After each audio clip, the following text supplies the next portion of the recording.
From New York, this is Democracy Now! It became clear to me that this might actually be a teachable moment. Yes. That we might seize this moment to reflect on what it means to live on this planet in the 21st century and our responsibilities not only to people in our immediate community, but to people all over the planet. Civil rights icon Angela Davis returns to her hometown of Birmingham, Alabama, where she's honored by thousands in an event organized after the Birmingham Civil Rights Institute rescinded a major award for Davis due to her support for Palestinian rights. After major outcry, the Institute reversed its decision. We'll speak to the Institute's executive director, Andrea Taylor. We think that restoring the award was the right thing to do, and we hope that a lesson has been learned about having the courage and being willing to advocate on behalf of that, something that should actually happen. Angela Davis has yet to say if she'll accept the award.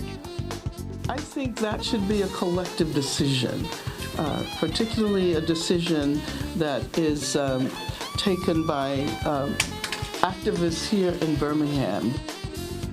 We'll hear from Angela Davis as well as participants in an Angela Shabbat held in Birmingham as well as cities around the country Friday night. All that and more coming up. Welcome to Democracy Now!, democracynow.org, The War and Peace Report. I'm Amy Goodman. President Trump's facing mounting legal and political challenges after he declared a national emergency Friday in an attempt to circumvent Congress and build a wall on the U.S.-Mexico border. This is Trump speaking in the Rose Garden on Friday. In fact, the primary fight was on the wall. Everything else, we have so much, as I said, I don't know what to do with it. We have so much money. But on the wall, they skimped. So I was successful in that sense, but I want to do it faster. I could do the wall over a longer period of time. I didn't need to do this, but I'd rather do it much faster. In addition to the nearly $1.4 billion of border barrier funding contained in the newly passed spending bill, Trump plans to divert federal funds from the military and Treasury Department budgets, ballooning the overall cost for the border wall to $8 billion, far more than the $5.7 billion Trump previously asked for. Trump also said he expects to be sued over the move, but believes he'll ultimately prevail at the Supreme Court, citing his Muslim travel ban as a precedent for such a legal path. California, along with other states, including Minnesota, Oregon, New Mexico, and Hawaii, are planning legal action challenging Trump's emergency declaration. House Democrats say they'll pass a resolution disapproving the declaration, while the White House over the weekend indicated Trump will veto any congressional efforts to block his plan. Legal groups, including the ACLU and Public Citizen, are also planning to challenge the emergency declaration in court. Hundreds of protests have been planned around the country today. In New York City, demonstrators turned out Friday evening in front of the Trump International Hotel to protest the emergency declaration. Multiple arrests were reported at the peaceful demonstration after police blocked the sidewalks and protesters instead moved into the street. This is Jody Q of Rise and Resist speaking to Democracy Now! It's unconstitutional. It's completely immoral. It's against everything that we stand for. This is a nation of immigrants, and there is no reason that we should be keeping immigrants out. We should be celebrating them and welcoming them. If he's going to mess with our business, we're going to mess with his business. In Aurora, Illinois, a gunman went on a shooting spree Friday, killing 5 and wounding 6 others. 45-year-old Gary Martin opened fire on his co-workers at water valve manufacturer Henry Pratt Company after learning of his termination. The gunman, who was later killed by police, has worked at the company for 15 years. Martin had previously been convicted and served time for violence against a former girlfriend, including hitting her with a baseball bat and stabbing her with a knife. Police say Martin Smith & Wesson handgun was not legally obtained, but that he did manage to obtain a firearm owner ID card despite having a felony record. Venezuela expelled a group of visiting European lawmakers Sunday as political tensions over the leadership crisis continue to mount. Meanwhile, the U.S. is continuing to deliver aid to the Colombian border with Venezuela in defiance of sitting President Nicolas Maduro. The United Nations, the Red Cross, and other relief organizations have refused to work with the U.S. on delivering aid to Venezuela, which they say is politically motivated. The AP is reporting U.S. military aircraft are now being used to transport U.S. supplies to the region. Opposition leader Juan Guaido spoke at a rally in Caracas Saturday, calling for 1 million volunteers to go and retrieve international aid at the border on February 23rd. Florida Senator Marco Rubio, who's been outspoken in his support for Guaido and his desire to oust Maduro, made a trip to Colombia over the weekend, where he, among others, ratcheted up the U.S.'s anti-Cuban rhetoric. The only military intervention that exists today in Venezuela is a Cuban intervention. All of the institutions and government organizations have been taken by them. They've been taken by the Cubans. How is that possible? That an official who has been sworn to protect his country has delivered control of his own homeland to Cuba, to another country. Speaking at the Munich Security Conference this weekend, Iran's Foreign Minister Mohammad Javad Zarif accused Israel and the United States of escalating the likelihood of war in the Middle East. I think last I checked international law, violating Lebanon's airspace and shooting into Syria is a violation of international law. So let's wake up. So the risk is great. Risk is great. Last week, Israeli Prime Minister Benjamin Netanyahu boasted that a U.S.-convened conference in Poland was aimed at promoting war with Iran, while U.S. Vice President Mike Pence called on European allies to pull out of the historic Iran nuclear accord. Germany has openly rejected this call, defending a multilateral approach to tackling the issue. Israel launched a series of airstrikes last month against facilities it says belong to Iran's Revolutionary Guard in Syria. In Haiti, Prime Minister Jean-Henri Séant announced emergency spending cuts Saturday after 9 days of anti-government protests, which resulted in at least 7 deaths. Protesters have been calling for President Jovenel Moïse to step down over the country's economic woes and a corruption scandal involving the suspected embezzlement of nearly $4 billion of Petrocaribe funds Haiti received as part of a Venezuela oil subsidy program. In Nigeria, at least 8 people were killed Saturday in a suicide bombing in the northeastern city of Maiduguri. A joint task force said Boko Haram was responsible for the attack. And more news from Nigeria. Officials announced Saturday presidential and parliamentary elections would be postponed by a week due to logistical reasons just hours before Nigerians were set to head to the polls. Pope Francis defrocked U.S. Cardinal Theodore McCarrick Saturday after the Vatican found him guilty of sex crimes against children and adults, including using confessions to solicit sex. McCarrick was once considered to be the most powerful man in the American Catholic Church. The 88-year-old former Archbishop of Washington, D.C., is the highest-ranking member of the Catholic Church to be defrocked over the sex abuse scandal, which means he will be stripped of his duties and status as a priest. This marks the first time an American cardinal has ever been removed from the priesthood. This is Ann Barrett-Doyle, and advocates for survivors of sexual abuse by clergy members. The bishops who surrounded McCarrick and knew or should have known that he was a sexual predator. This, we believe, includes the Pope himself, in that he knew or should have known from the earliest days of his papacy that this prominent cardinal already had a file on him at the Vatican. On Friday, the Supreme Court announced it would hear a case to determine whether the Trump administration can legally include a question about citizenship in the 2020 census. The case will be heard in April, leaving just enough time for a ruling to be made before the census forms are printed in June. State Department spokesperson Heather Nauert has removed herself from consideration to be U.S. ambassador to the United Nations, this according to a statement released Saturday. The withdrawal is reportedly due to Nauert's past hiring of a nanny who did not have authorization to work in the U.S. and her failure to pay taxes on time. The news comes after Trump's National Golf Club was accused of hiring dozens of undocumented workers over the years, firing at least 18 from 5 golf courses in New York and New Jersey in the past 2 months. In Louisiana, a judge handed down a 10-year prison sentence to Roland Bourgeois, a white man who shot 3 black men in 2005 as they were trying to evacuate Hurricane Katrina-ravaged New Orleans.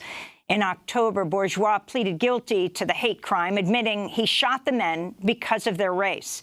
At the time, he reportedly told a black neighbor, quote, "Anything coming up this street darker than a brown paper bag is getting shot."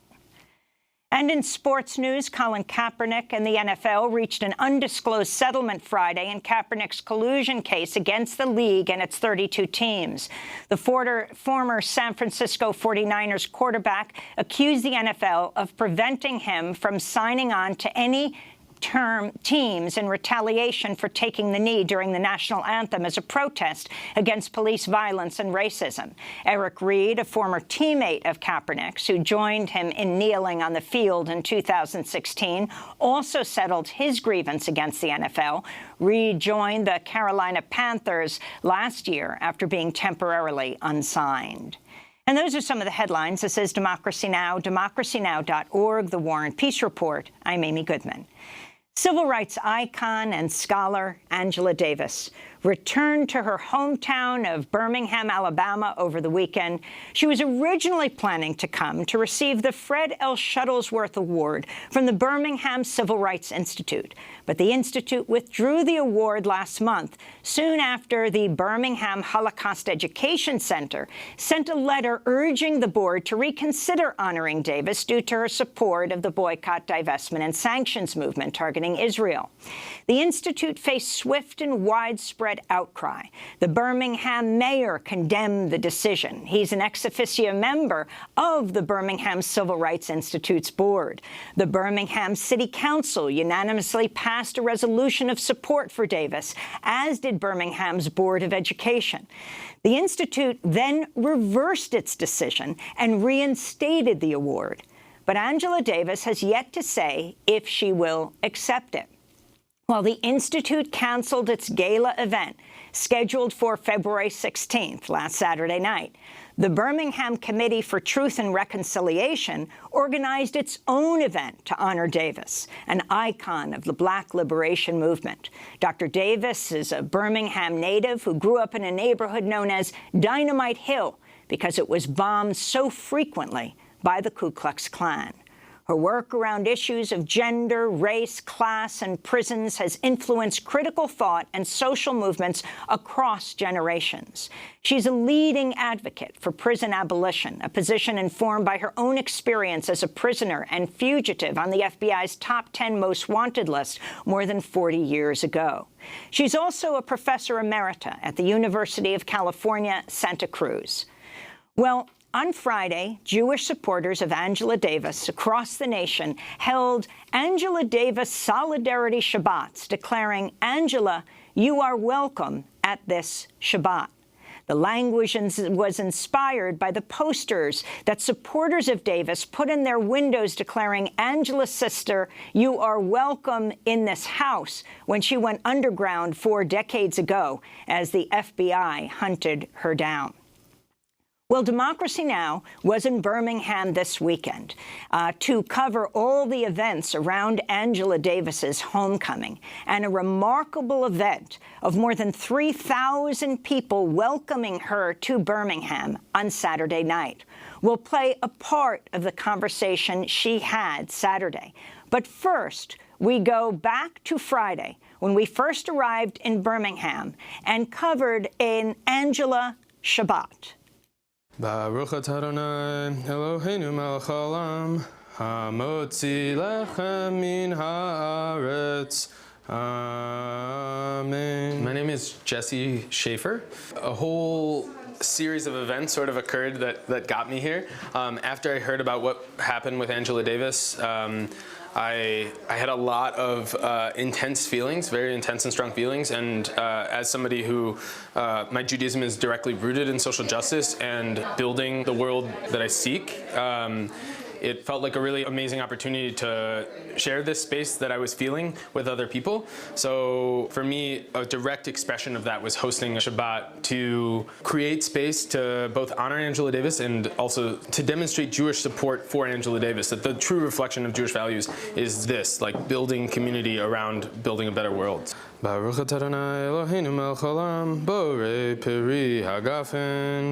mentioned as you were blessing the bread and the candles and the challah, the bread, that Angela Davis embodied your Jewish ideals. Can you explain that? Yeah. I was raised in the context of historic Jewish oppression and harnessing our historic peoplehood. And that the greatest way to utilize that is to understand that our struggles are linked, right? That we are more powerful when we understand that our oppression and our liberations are linked. And so for me, Angela Davis is a direct expression of those values, and she has always understood that our historic struggles are linked, whether it's Palestinians, it's black folks in the South, Jewish folks, really any struggle for justice, that they're all linked and that we're stronger together.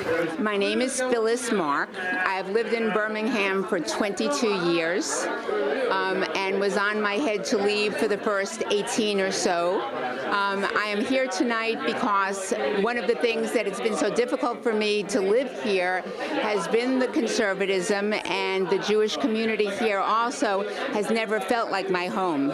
And I grew up culturally very strongly as a Jew, and it was something that I've missed since I've been here. How many synagogues or shuls are there here? There are 3 synagogues here. There's one Orthodox, one conservative, one Reform, and there is a Chabad. So that's the 4 organizational homes for the Jewish people here, yes.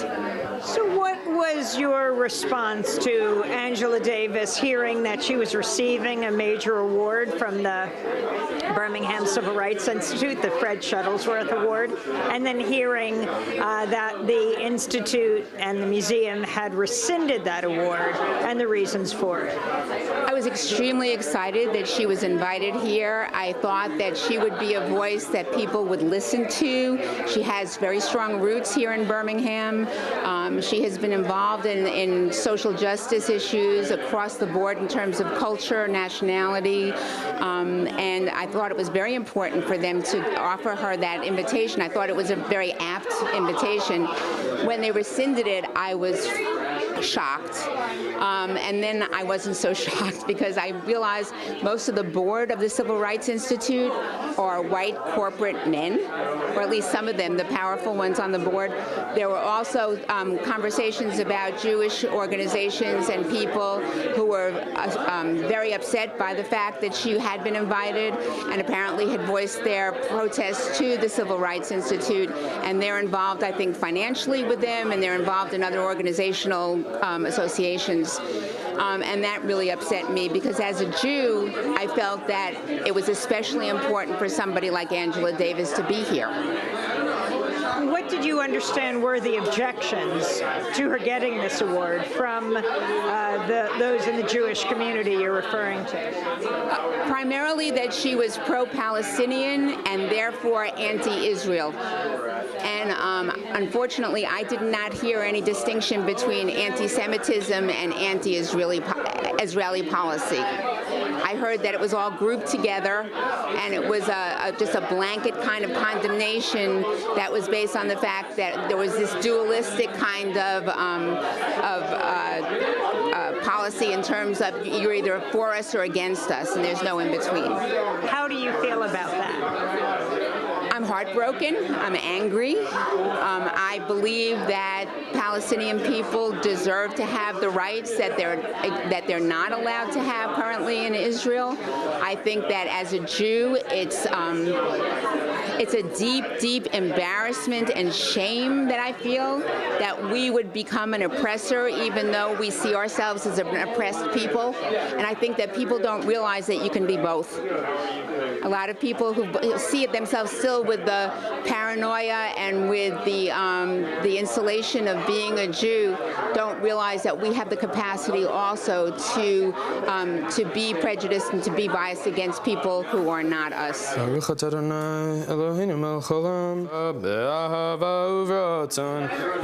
name is Emily Ratliff, and I live in Boston, but I grew up in Birmingham. And I came because I've been following this story ever since it broke. I feel like that I spend a lot of time in the South. My family's still down here. I do political work with progressive organizations in the South. And one of the things that was so disheartening to me was that after this story broke, it was unclear. The Civil Rights Institute was not making it, they were not saying explicitly, this is why Dr. Davis is not qualified to receive this award. But there was discussion about whether or not it had to do with her support of Palestinian human rights. And I was not hearing, I have Jewish friends who live here. I went to school with a lot of Jewish students, and I didn't hear progressive Jewish people in Birmingham standing up and saying, not in our name. I'm very moved by the number of people here and the youth. I think that's really hopeful, and I'm really glad. There were clearly Jewish people here who knew the words to the Shabbat. I'm not Jewish, so I don't even know if I'm using the right language. But I was very moved that there were Jewish people who were saying in effect, not in my name. Can you talk about Birmingham and what it was like to grow up here? It was very segregated. It was very segregated. And I lived in a wealthy suburb called Mountain Brook. And we were kept pretty much from what was going on downtown. I remember that our church was, my mother said, on this particular Sunday, black people may come to our church. And we will handle that as we handle it. She didn't expect them to be turned away, but she just wanted to warn us as kids. I was, I think, 13 at the time. And why were they coming? It was after the letter from the Birmingham jail, and Martin Luther King had written that the 11 o'clock hour was the most segregated hour. 11 o'clock on Sunday was the most segregated hour in the week, and he had called on pastors who were saying it's too quick, don't go so fast. He was saying, no, it's time. It's time. My name's Margaret Weinberg. I'm not from here originally. I'm from Vermont originally, and I've been in Birmingham for 3 years. I'm here tonight because I was really, maybe not surprised is the right word, but taken aback by the decision by the Civil Rights Institute to not give Angela Davis the award. And I think my Judaism has always been very tied up in social justice, and I was really excited when I heard that there were folks in Birmingham who also didn't agree with that decision and wanted to have a conversation about it. I think that having this discussion is really important. Obviously, there are people with all sorts of different opinions, and it's just good that we're using this as an opportunity to talk about it. When you heard that the Holocaust Center sent a letter to the Birmingham Civil Rights Institute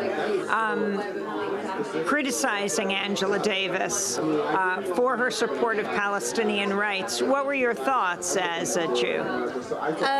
To me, I know that other people feel differently about this, but I've never equated Palestinian solidarity with anti-Semitism.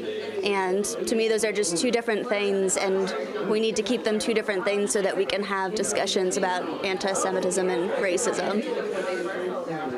when you heard that the Birmingham Civil Rights Institute reversed their decision to rescind the honor, how did you feel? I mean, I think it's good that they rescinded it, but it did, I think that it seemed to me that they didn't anticipate that level of pushback at the decision. I think it's good that they took it back, but they should have made a different decision in the first place. But I think the important part now is that there have been so many fruitful conversations that have come out of this in Birmingham amongst different groups of people, and that seems to be a really powerful thing. So I'm glad that it's not something that just happened and faded away. Participants in the Angela Davis Solidarity Shabbat in Birmingham, Alabama, Friday night. There were scores of such Angela Shabbats organized around the country by Jewish Voice for Peace. When we come back, Angela Davis herself. Stay with us.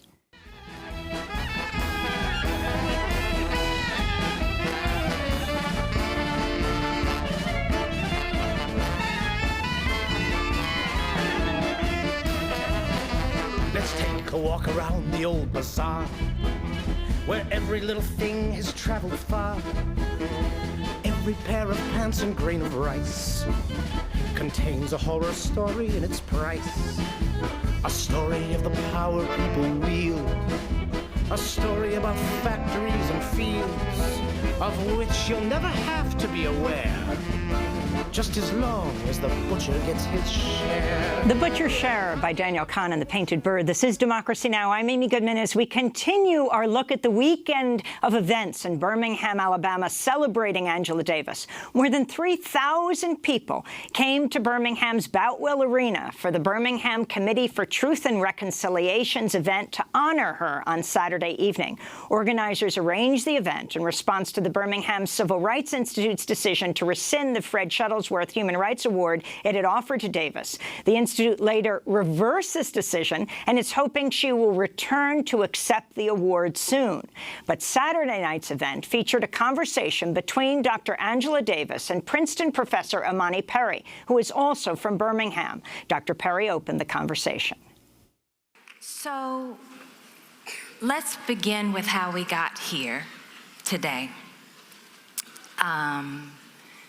You were to receive a humanitarian award from the Birmingham Civil Rights Institute.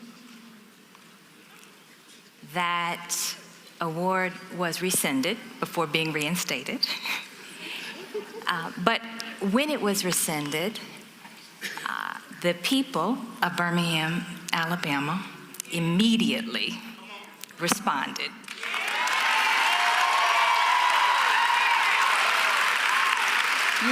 I have never loved Birmingham as much as I love Birmingham at this moment.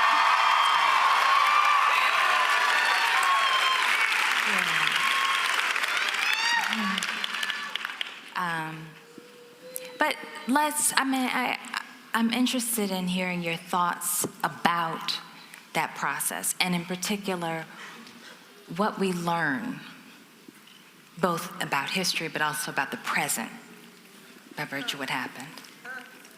I didn't have a chance to get mic'd like you, Imani, because I wanted to see everything that happened before I came on. Yes. So, and it is really a joy to be here this evening. I want to thank everyone for coming out. People in Birmingham, from Alabama, and I know my friends and comrades are here from New York and Chicago and Oakland and all over the country. So thank all of you for being here this evening. It almost feels as if we're marking a new beginning. Yes. And what I can say is that, of course, when I learned that I was to receive the Shuttlesworth Human Rights Award from the Birmingham Civil Rights Institute, I was overcome with joy. Reverend Shuttlesworth has always been one of my heroes. And I have always admired those, especially Odessa Wolfolk, Yes. who had the vision that led to the creation of the Birmingham Civil Rights Institute. And so I want to say from the very beginning that I don't want to do anything that can damage the future of this very important institution in our community.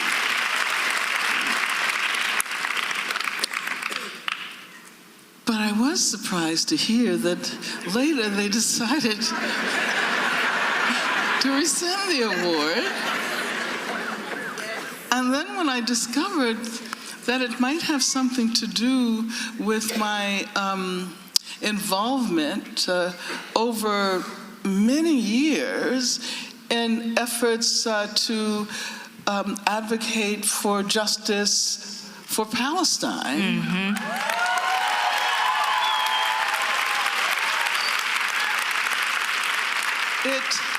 It became clear to me that this might actually be a teachable moment. Yes. That as much as the whole controversy might have, at least for the moment, damaged the reputation of those who made that decision, that we might seize this moment to reflect on what it means to live on this planet in the 21st century and our responsibilities not only to people in our immediate community, but to people all over the planet. Yes. And of course, in occupied Palestine, Black people especially owe a great deal to Palestinians who have been struggling for decades and decades and refuse to give up. They are an inspiration to people who are fighting for freedom everywhere on the planet. Yeah. So did I answer your question, Imani? Yes, but I want, and relatedly though, because I think that there is a misperception that is fairly widespread in this moment that is important for us to talk about, that solidarity with Palestinian people does not mean one is anti-Semitic or does not also have solidarity with Jewish people, right? And yesterday, I think it was yesterday, there was a national solidarity Shabbat for you, right? And for those who aren't aware, Shabbat is the Sabbath ritual for Jewish people, right? And one of the things that they said as part of the solidarity Shabbat, right, is Angela, you are welcome at this Shabbat. Can you tell us about the significance of that, both the phrase itself, but also for you as a person who has been engaged in struggles for justice that are international for the majority of your life? Well, first of all, I know that Jewish Voice for Peace has done an incredible job. Not only at this particular moment, but in general, creating a very powerful movement among Jewish people. Yes. I was, by the way, just speaking at Brandeis last week. I went to Brandeis University, which was founded in the same year as the State of Israel. And I often point out that I learned about Palestine at a Jewish university. Right. And so Jewish Voice for Peace has done an amazing job over the last years, bringing people together, all over the country. So when I heard about this Shabbat, I said, well, first of all, it made me feel really humble, because I don't really think of myself as being special. No, hold on for a second. Let me say what I have to say. Let me say what I have to say. I think that a lot of work that has been accomplished by organizations and movements and huge numbers of people gets projected onto individuals. Okay. I know we often assume that when we speak of the civil rights movement, immediately who comes to mind? Right. Okay. Mm-hmm. Dr. King. And of course, Dr. King was a powerful figure, but he did not create the civil rights movement. Right. And I think particularly at this moment in our history,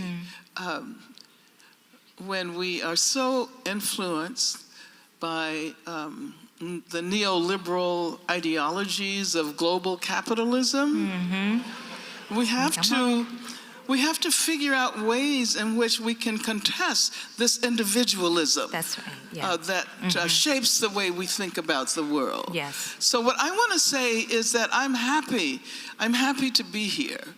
But I think it's important that you know that I am simply standing in for the work that was done by vast numbers of people, thousands and millions of people all over the country and all over the world.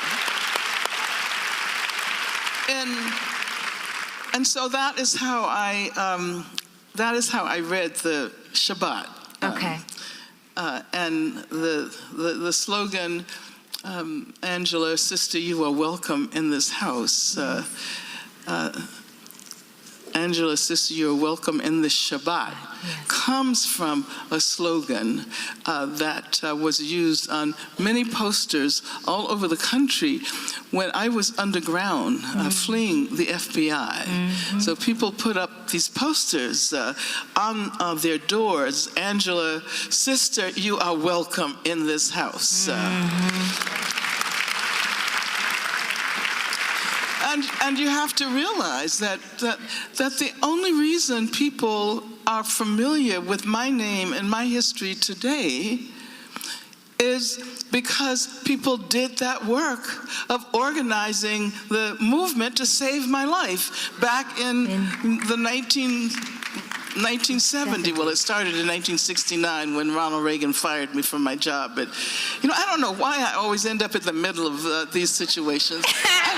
I really never asked to be at the center of it all. I was very happy to be organizing on the sidelines and doing the work to promote someone else, but somehow or another, I have no idea. Why at the center? I have no idea why. And even now, at age 75, here I am again.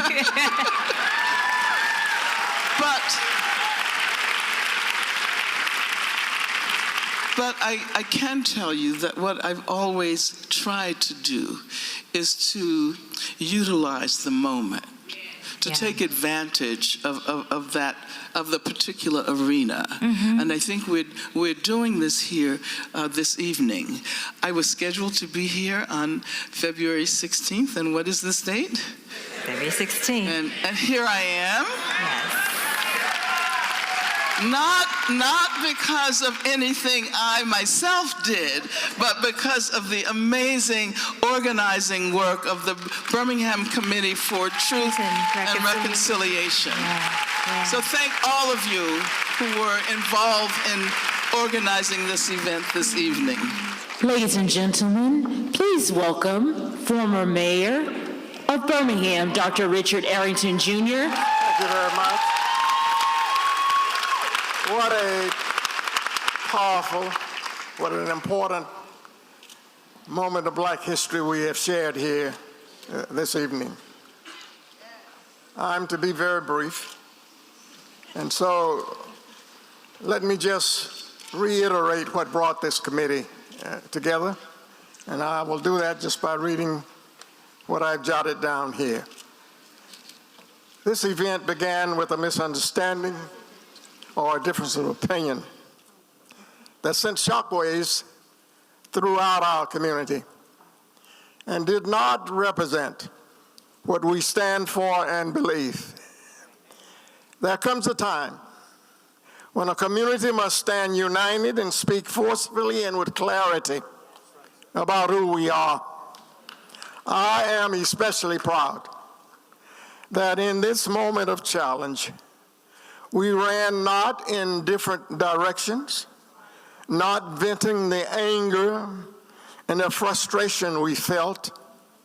Instead, we ran to one another, linked arms, embraced one another, and lifted up a daughter who is celebrated in the world community for her stand on human rights.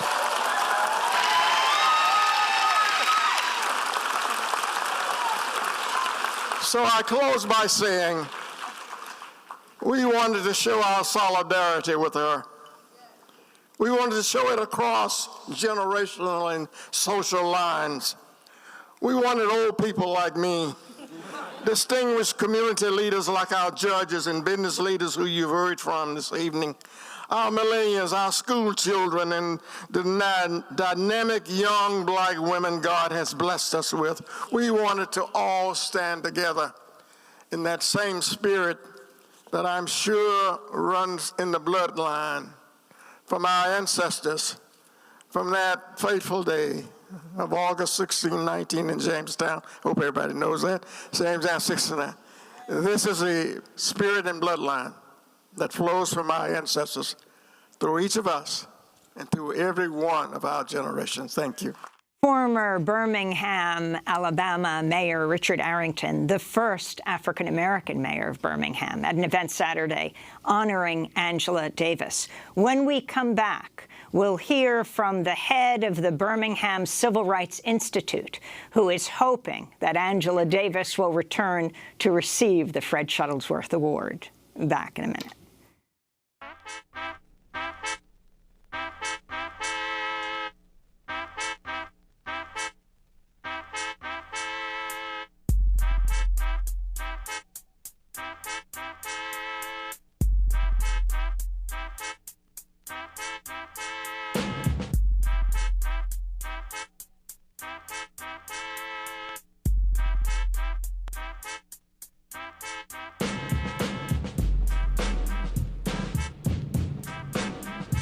Pitch Black Arc, instrumental by Micronauts. This is Democracy Now! I'm Amy Goodman. Democracy Now! Spent the weekend in Birmingham, Alabama, where leading human rights activist, civil rights icon Angela Davis returned home in the wake of the controversy over the Birmingham Civil Rights Institute, which rescinded, then re-awarded its Fred L. Shuttlesworth Human Rights Award to Dr. Davis.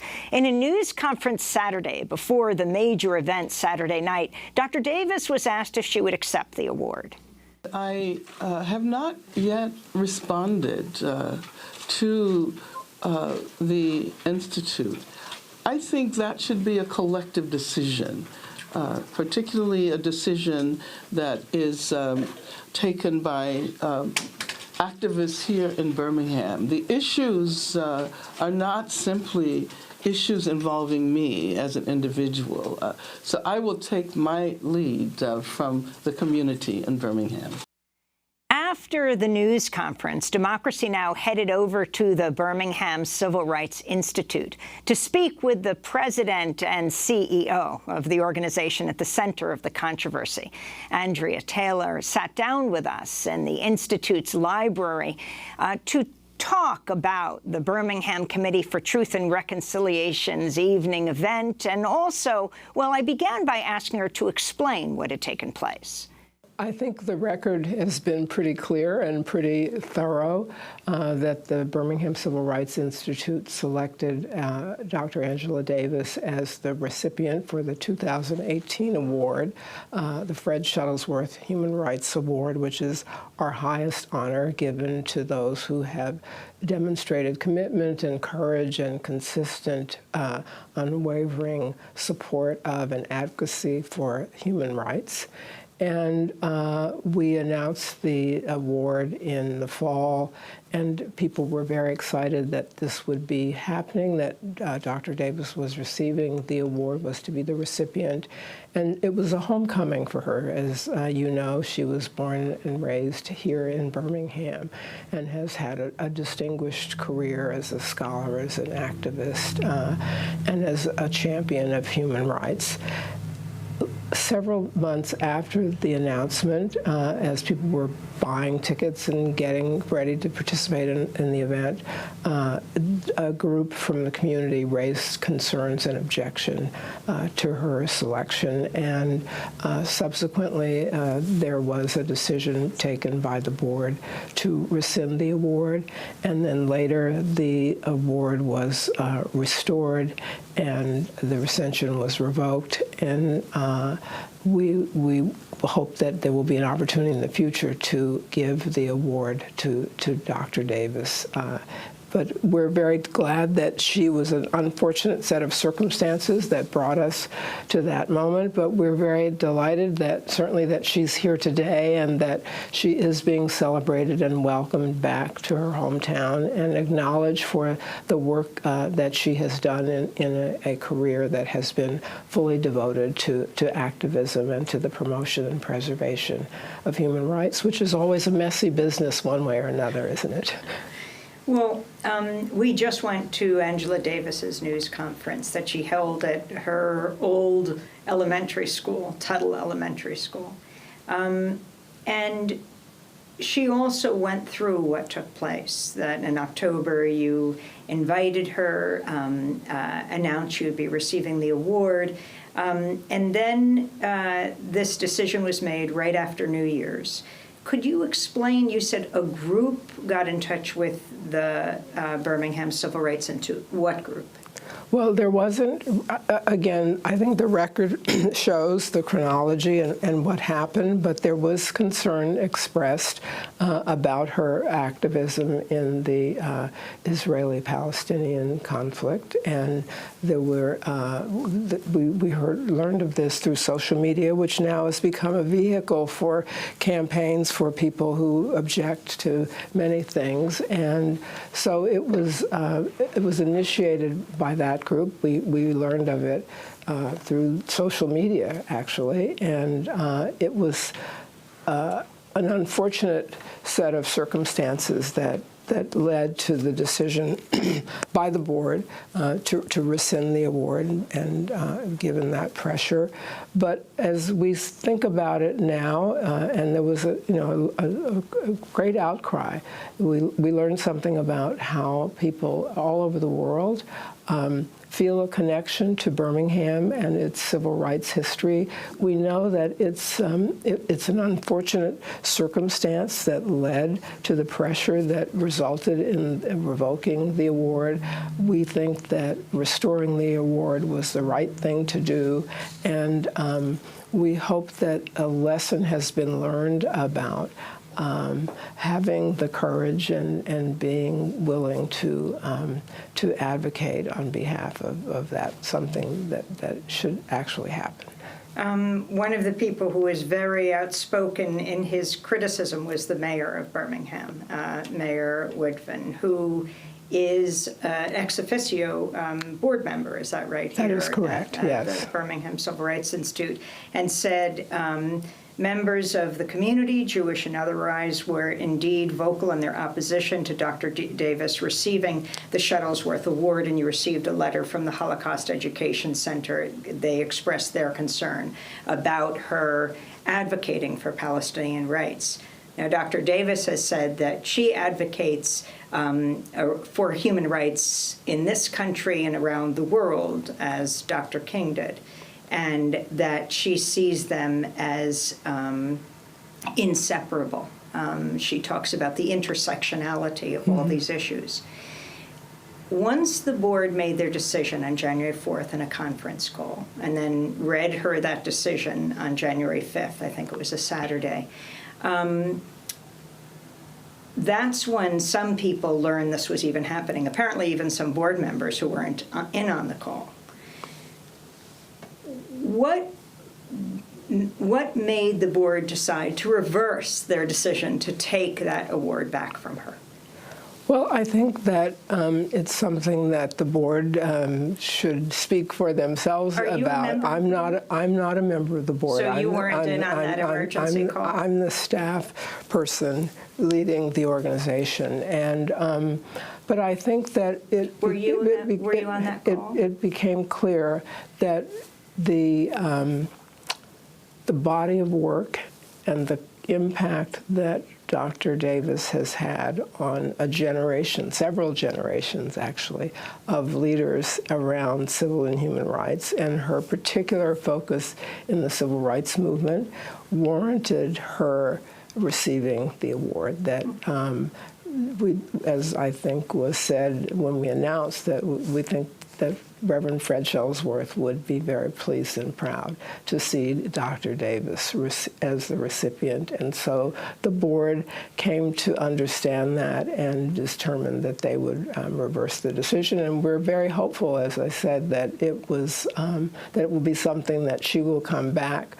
to Birmingham, or we will go wherever, that we will have an opportunity to actually present the award to her, and that she will agree to receive it. So you had the Birmingham City Council, you had the Birmingham School Board, all expressing, well, I guess you could say just great dismay at the decision of the Birmingham Civil Rights Institute and expressing their support for Dr. Angela Davis. When you say this was a moment of learning, even for the board here, does that mean, and there were 3 board members who quit, right? The head of the board, the vice chair of the board, and the secretary, as well as the secretary. Does that mean, is it because they 3 were against conferring the award on her? So they made their own decision about whether to continue or not, and it was their choice to resign. I think that governance became also a question as to how decisions were taken, but they chose to resign, and we have now vacancies on the board, and we're focusing on how will we recruit board members who will carry forward the legacy and the narrative of Birmingham and its civil rights movement. And we want to be sure that we have individuals who understand the history and the complexity, and who will be good stewards of this institution and of the story that's Birmingham civil rights. Will the Institute reveal how the board voted? I know a number of different groups have asked who voted against Dr. Davis, who voted to revoke this award to begin with, that led to this sort of calamity within the community. Yes, that information will be posted and be available to the public. But I think really the question is not just about who voted and how they voted, but really it's a lesson for the community about how different events and a different historical narrative, or even the examination of a single person's life, can be evaluated differently by different people at different points in a chronology and in a timeline. Dr. Davis said, when asked if she would accept the Fred Shuttlesworth Award, that at this point it's not just up to her, that she wants it to be a community decision. And I'm wondering how you foresee that dialogue going forward. I see it as absolutely critical, and we've already started that dialogue. We began that dialogue in January. We reached out to a number of the members of the Truth and Reconciliation Committee. We know them. This is a small community. They know us. Many of them are friends of the Institute. Some are even former recipients of the Fred Shuttlesworth Award, Mayor Richard Arrington being an example. He was a recipient of the award last year in our 25th anniversary year. So we know the individuals who are sponsoring today's events. We're pleased that they are doing that. Again, we think that this recognition is well-deserved, and we would hope to continue to have a dialogue with them as we seek to bestow the Shuttlesworth Award on Dr. Davis. Have you gotten a chance to talk to Dr. Davis directly? I have not, and I look forward to doing that and extending both apology and also admiration for the work that she has done and that she continues to do. And I look forward to reading the first of the books that might come out of her having donated her papers to the Schlesinger Library, and what scholars might do in really trying to help understand what happened in this controversy and what the meaning and arc of her body of work has been over 3/4 of a century. I think she's celebrated recently. Do you want to just look into the camera and directly address Dr. Davis? Well, Dr. Davis, I would just say that we admire you. You're a daughter of Birmingham. You've had an outstanding career as an activist and an advocate, and continue to inspire. And we wish you well, and we're delighted that you're in town today. That was Andrea Taylor, President and CEO of the Birmingham Civil Rights Institute, who was heading off to that evening's event, in which 3,000 people went to welcome Dr. Davis and hear her conversation after the major event. I spoke with Dewana Thompson, founder of Woke Vote, chair of the Birmingham Committee for Truth and Reconciliation, and I asked her what it would take for the committee to be comfortable with Dr. Davis accepting the Fred Shuttlesworth Award from the Birmingham Civil Rights Institute. I think that whatever the turmoil is that's happening at the BCRI, it reflects really a shift of ideas and power around what the Institute really stands for, who they want to be in the community in the face of that. And I think for us, we just want a transparent conversation about the root of some of this that has happened. And because only with that transparency can we figure out how do we build from this moment and really heal. We want to be sure, everything that we've done with Dr. Davis's legacy, her spirit in mind. So we would certainly take our cues from her. We know that she's rooted in restorative justice. And so as she opened up with tonight, no one wants to see the Birmingham Civil Rights Institute not be the beacon that it is to this community. We need the Institute. We also need good leadership. And so if we need to have conversations, if we need to do trainings, if we need to do mediation, whatever it's going to take to ensure the trust of that leadership is renewed in the community, that's what we're committed to do. Now, when you say transparency, what are you asking for? Well, we want to know what was the real root cause. I think that is still nebulous and mysterious. We know that there were some, or we were being told that there are some who just felt a certain kind of way maybe about some of her activism, some of her remarks, but we have a hard time reconciling that being strong enough, if you will, to rescind something as significant as that award. And we hope that by having a transparent conversation, possibly getting the minutes from the meeting where it was, brought to the attention of the board to consider it, that'll give us a real and true place to start from. Until then, we're speculating about how to deal with it. The community does not want to speculate. We want to coalesce around each other. We want to be activated around truth. And so we need them to come to the table with truth. Dewana Thompson, founder of Woke Vote, chair of the Birmingham Committee for Truth and Reconciliation. We end today's show with the final words of Dr. Angela Davis Saturday night. And it's very exciting to see all of the young women in Congress. Women like Ilhan Omar, who are telling it like it is. And so, let us use this moment to generate the strength and the enthusiasm and the vision to move forward. To move forward to a better future for Birmingham, for the country, and for the entire world. Thank you. Scholar and activist Dr. Angela Davis in Birmingham, Alabama, her birthplace, Saturday. To see the whole conversation with Dr. Imani Perry and Dr. Davis, go to democracynow.org. 3,000 people came out to see Dr. Davis. That ends our show. Happy birthday to Neil Shibata. Democracy Now! Is currently accepting applications for a full-time, one-year paid news production fellowship. Details online at democracynow.org.